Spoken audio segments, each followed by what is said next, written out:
Hi, Hannah Mason here, and in today's video we're going to be discussing how your mind is like a radio tower.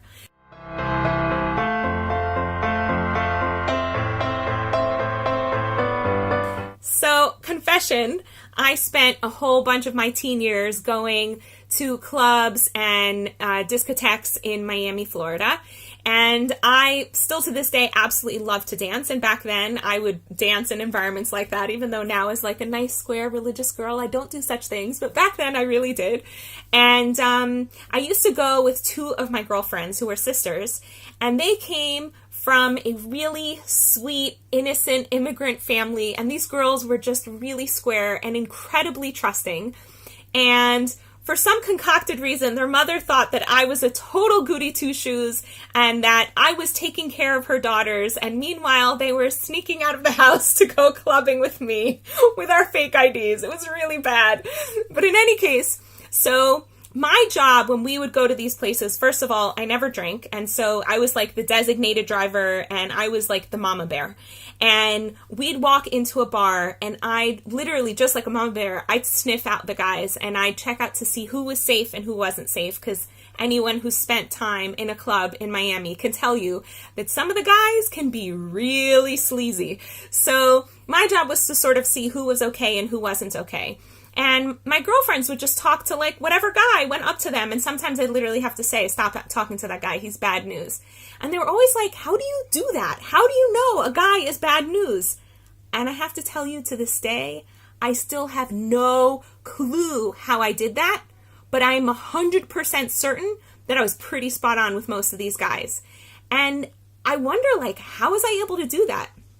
So those of you who've been watching my latest videos will know that I've been totally geeking out on a scientist, Dr. Bruce Lipton, and he explained today in a video that I saw exactly why it is that I was able to do that. And this concept has totally blown me away. I actually had to hear him say it today 3 different times for me to even start to grasp this concept, though it hasn't made its way down into my understanding. Hopefully by communicating it to you, I'll understand it a little bit better.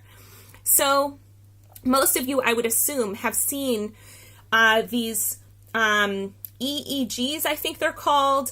There's like where they put like a bajillion suction cups on somebody's head, and a neuroscientist can start to understand how someone's mind works, how their brain works, what parts of the brain are getting activated, if they experience certain memories or sights or smells or sounds, different parts of the brain light up.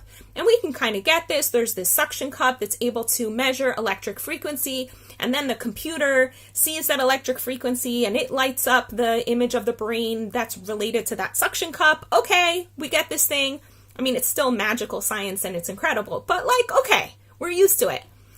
But then he said there's this other type of mind assessing tool that scientists have been using for decades that I'd never heard of, which I think is called an EMG. I probably have it wrong. Anyone is welcome to correct me in the comments below.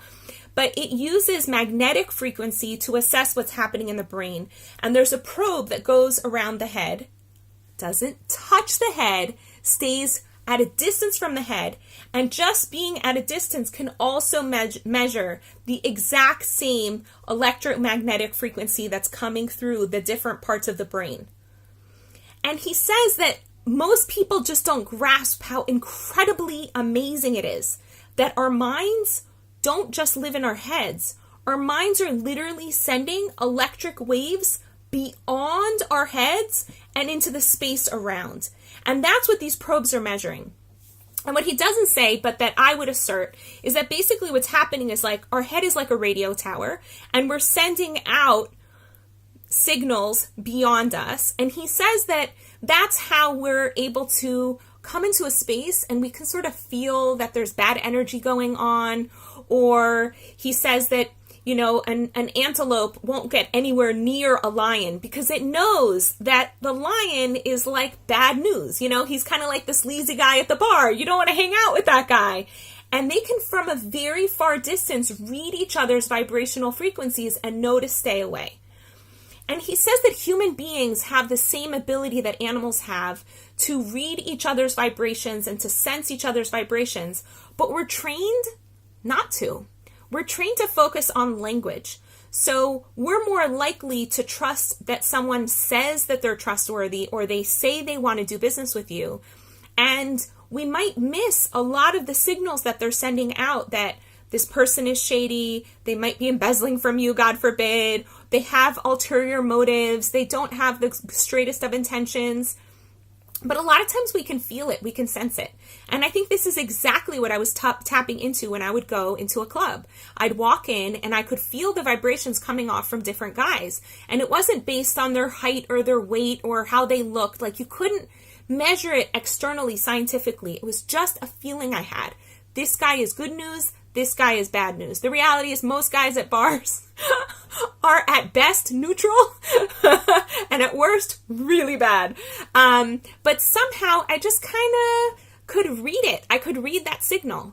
And he says it's really important for two things. One is that we learn to pay more attention to the gut feelings that we get and to the vibrational frequencies that we're reading off of other people. And the more we choose to pay attention to that, the more we're going to be tapped into what's really true for people and what's really going on. He says that the subconscious mind is literally 1,000,000 times more powerful than the conscious mind. So it's kind of like the difference between a floppy disk and a supercomputer. So what do you think is actually running your life? He says 95 to 99% of our day is being run by our subconscious programming. And our subconscious programming is exactly what's sending out all of those radio signals. It's going out into the world, putting our beliefs out there, putting our wants out there, putting our expectations about ourselves and the world and humanity at large. And as we're sending out those radio signals, we're going to attract people whose radio signals are running on the same frequency. So if you believe that the world is a dangerous place, you might start attracting dangerous people because their radio signal matches yours, which is, I don't know, kind of crazy. And at the same time, through my lived experience, makes perfect sense. And the other thing he says is we really want to pay attention to what are the beliefs that we have. What is the story that we're telling about the world? Because whatever our subconscious programming is what we're putting out there. And what we put out there is exactly what we're going to get. As my teacher, Joan Berger Lyman, has said more times than I can count, consciousness creates reality. It's not that the world out there is as it is. The world out there becomes what your consciousness chooses to make of it.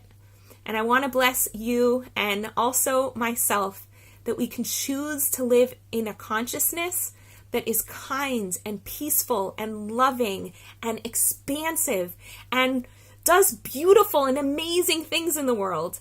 And at the same time, that we're smart enough and trusting of ourselves enough to know that when we're reading bad radio signals, stay away.